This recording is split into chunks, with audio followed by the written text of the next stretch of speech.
Siamo alla chiesa di Santa Maria e Contra a Cargeghe per la 7ª tappa del Festival delle Bellezze.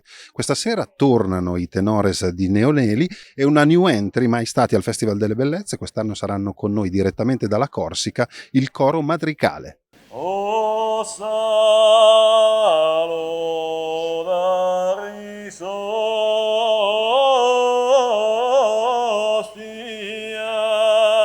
Sono qui con Iviu del coro Matricale direttamente dalla Corsica e Iviu, volevo chiederti subito di questo vostro canto molto particolare e molto importante perché è patrimonio orale dell'UNESCO, giusto Iviu?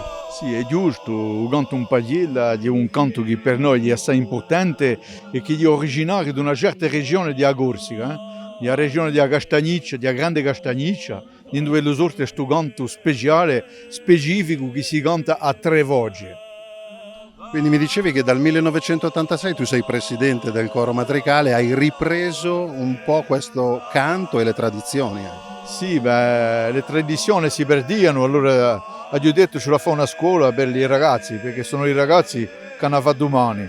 Allora l'ho piato i ragazzi, ma di poi 1986 sono diventati ragazzoni.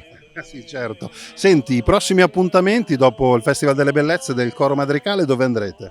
Noi in Madrigale non femo che tradizionale, e campiamo un nostro canto, non vogliamo mica campare del canto, campiamo il canto.